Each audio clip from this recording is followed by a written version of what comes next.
അനുദിന വിശുദ്ധർ ജനുവരി 7 പെനാഫോർട്ടിലെ വിശുദ്ധ റെയ്മണ്ട്. സ്പെയിനിലെ പെനാഫർട്ട് എന്ന സ്ഥലത്താണ് വിശുദ്ധ റെയ്മണ്ട് ജനിച്ചത്. ചെറുപ്പം മുതൽക്കേ ക്രിസ്തീയ വിശ്വാസത്തിൽ വേരൂന്നിയ അദ്ദേഹം യുവാവായിരിക്കുമ്പോൾ തന്നെ പല വിഷയങ്ങളിലും അഗാധമായ അറിവ് നേടി. സഭാ നിയമങ്ങളിലും വിശുദ്ധ ലിഖിത വ്യാഖ്യാനത്തിലും അഗ്രാഹ്യമായ പാണ്ഡിത്യം നേടിയ അദ്ദേഹത്തെ സ്പെയിനിലെ സഭാചട്ടങ്ങളുടെയും നിയമങ്ങളുടെയും ഒരു അധികാരിയായി നിയമിച്ചു. 45-ാമത്തെ വയസ്സിൽ അദ്ദേഹം ഡൊമിനിക്കൻ സഭയിൽ ചേർന്നു. ഗ്രിഗറി 9 മാർപ്പാപ്പ അദ്ദേഹത്തെ റോമിലേക്ക് വിളിപ്പിച്ച് തന്റെ ചാപ്പൽ പുരോഹിതനും കുമ്പസാര വൈദികനുമായി നിയമിച്ചു.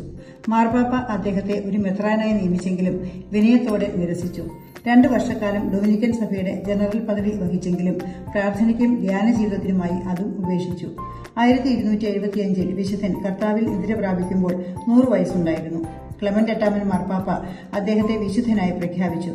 നിയമജ്ഞരുടെ, പ്രത്യേകിച്ച് സഭാനിയമം കൈകാര്യം ചെയ്യുന്നവരുടെ മധ്യസ്ഥനായി വിശുദ്ധനെ വണങ്ങുന്നു.